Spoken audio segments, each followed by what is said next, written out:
नमस्कार दोस्तों, GK GS के इस वीडियो में आप सभी का स्वागत है। आज के इस वीडियो में देखेंगे महत्वपूर्ण 20 प्रश्न जो कि हर कॉम्पिटिटिव एग्ज़ाम के लिए काफ़ी महत्वपूर्ण होगा। तो सभी प्रश्न को ज़रूर देखिएगा और कमेंट में बताइएगा दोस्तों कि 20 प्रश्न में आप कितना प्रश्न को सही कर पाए हैं। और लास्ट में एक प्रश्न दिया जाएगा जिसका आंसर आपको कमेंट के माध्यम से बताना पड़ेगा। तो आज के इस वीडियो में देखते हैं पहला प्रश्न, भारत का नेपोलियन किसे कहा जाता है? भारत का नेपोलियन किसे कहा जाता है दोस्तों, बताइएगा सही जवाब क्या हो जाएगा। तो बिल्कुल भारत का नेपोलियन जो कहा जाता है समुद्रगुप्त को कहा जाता है भारत का नेपोलियन। ऑप्शन डी हो जाएगा इस प्रश्न के लिए बिल्कुल करेक्ट आंसर। वही बात करेंगे अगला प्रश्न का, और अगला प्रश्न है दोस्तों, हड्डियों में फास्फोरस की मात्रा कितनी होती है? हड्डियों में फास्फोरस की मात्रा जो होती है बिल्कुल 8% होती है। 8% कहे तो ऑप्शन ए हो जाएगा इस प्रश्न का बिल्कुल करेक्ट आंसर। वही बात करेंगे अगला प्रश्न का, और अगला प्रश्न है जिंदा पीर किसे कहते हैं? जिंदा पीर किसे कहते हैं दोस्तों, तो जिंदा पीर जो कहते हैं औरंगजेब को कहते हैं जिंदा पीर। औरंगजेब को जिंदा पीर के नाम से जानते हैं। बात करेंगे अगला प्रश्न का, और अगला प्रश्न है मेगास्थनीज का पुस्तक कौन सी थी? मेगास्थनीज का पुस्तक कौन सी है दोस्तों, तो मेगास्थनीज का पुस्तक जो है आपका इंडिका पुस्तक है। मेगास्थनीज का पुस्तक जो है इंडिका पुस्तक है। इंडिका पुस्तक का है तो ऑप्शन सी होगा सही जवाब। अगला प्रश्न देखते हैं। अगला प्रश्न है उड़ीसा बिहार से कब अलग हुआ था? उड़ीसा और बिहार का अलगाव कब हुआ था दोस्तों, तो उड़ीसा बिहार से 1936 ईस्वी में अलग हुआ था। कब हुआ था दोस्तों? बिहार उड़ीसा से बिहार जो है वह उड़ीसा और बिहार का बंटवारा जो हुआ था 1936 ईस्वी में अलग हुआ था।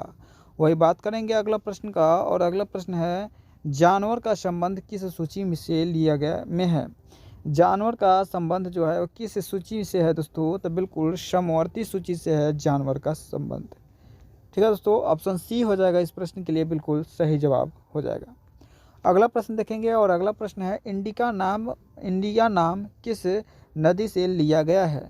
इंडिया नाम जो है वह किस नदी से लिया गया है दोस्तों, तो बिल्कुल सिंधु नदी से इंडिया नाम लिया गया है। किस नदी से? सिंधु नदी से इंडिया नाम लिया गया है। बात करेंगे अगला प्रश्न का, और अगला प्रश्न है विटामिन सी का सबसे उत्तम स्रोत कौन सा है?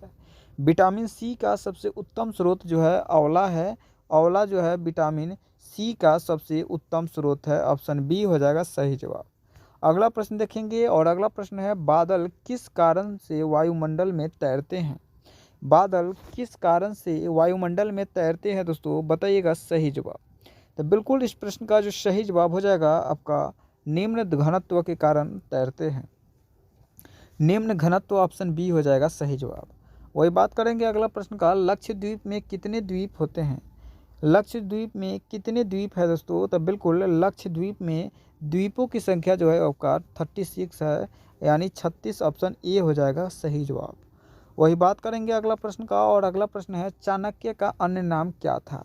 चाणक्य का अन्य नाम क्या था दोस्तों, तो बिल्कुल चाणक्य का जो अन्य नाम जो था आपका विष्णुगुप्त था। क्या था? विष्णुगुप्त था चाणक्य का अन्य नाम। बात करेंगे अगला प्रश्न का, और अगला प्रश्न है कृष्णदेव राय कहाँ का राजा थे?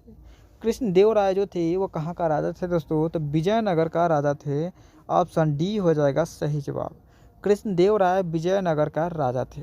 अगला प्रश्न देखेंगे, और अगला प्रश्न है दोस्तों जोग जलप्रपात किस नदी पर स्थित है? जोग जलप्रपात जो है वह किस नदी पर स्थित है दोस्तों, तो शरावती नदी पर स्थित है जोग जलप्रपात। शरावती नदी ऑप्शन डी होगा सही जवाब। अगला प्रश्न देखेंगे, और अगला प्रश्न है टाइगर वुड्स किस खेल से संबंधित है? टाइगर वुड्स जो है वो किस खेल से संबंधित है दोस्तों, तो बिल्कुल ऑप्शन ए गोल्फ से संबंधित है। किससे है? गोल्फ से संबंधित है।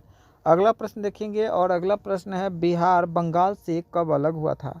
बिहार बंगाल से कब हुआ था अलग दोस्तों, तो बिल्कुल बिहार जो है बंगाल से कब अलग हुआ था, तो सही जवाब जो हो जाएगा आपका ऑप्शन डी के साथ जाएगा। 1912 ईस्वी में बिहार और बंगाल का बंटवारा हुआ था। अगला प्रश्न देखेंगे, और अगला प्रश्न क्या है दोस्तों, अगला प्रश्न है गुलामगिरी का लेखक कौन है? गुलामगिरी का लेखक कौन है दोस्तों, तो बिल्कुल गुलामगिरी का लेखक जो है आपका ज्योतिबा फुले है गुलामगिरी का लेखक। वही बात करते हैं अगला प्रश्न का। और अगला प्रश्न है रॉलेट एक्ट अधिनियम कब पारित हुआ था। रॉलेट एक्ट अधिनियम जो है वह कब पारित हुआ था दोस्तों। तो सही जवाब जो हो जाएगा आपका 1919 ईस्वी में रॉलेट एक्ट नियम पारित हुआ था। बात करेंगे अगला प्रश्न का। और अगला प्रश्न है मुस्लिम लीग की स्थापना किस वर्ष हुई थी। मुस्लिम लीग की स्थापना जो हुई थी किस वर्ष हुई थी दोस्तों। तो 1906 ईस्वी को हुआ था। 1906 ईस्वी का है, ऑप्शन सी हो जाएगा सही जवाब। और इसी के साथ अगला प्रश्न देखते हैं आँख के किस भाग पर वस्तु का प्रतिबिंब बनता है। तो आँख के किस भाग पर वस्तु का प्रतिबिंब बनता है दोस्तों। तो वस्तु का प्रतिबिंब जो बनता है वह रेटिना पर बनता है। रेटिना का है तो ऑप्शन सी के साथ जाएगा सही जवाब। अगला प्रश्न देखते हैं। और अगला प्रश्न है दोस्तों इस वीडियो का अंतिम प्रश्न है 20 नंबर प्रश्न है सियाचिन ग्लेशियर भारत के किस राज्य में स्थित है। सियाचिन ग्लेशियर जो है वो भारत के किस राज्य में है दोस्तों। इसका आंसर आप कमेंट के माध्यम से बताइएगा कि सियाचिन ग्लेशियर जो है वह किस राज्य में स्थित है। टोटल आज 20 प्रश्न देखे हैं। 20 प्रश्न में कितना प्रश्न आप सही कर पाए हैं दोस्तों, कमेंट में बताइएगा कितना प्रश्न आप सही कर पाए हैं। मिलेंगे नेक्स्ट वीडियो में। आज के लिए इतना ही। जय हिंद, जय भारत।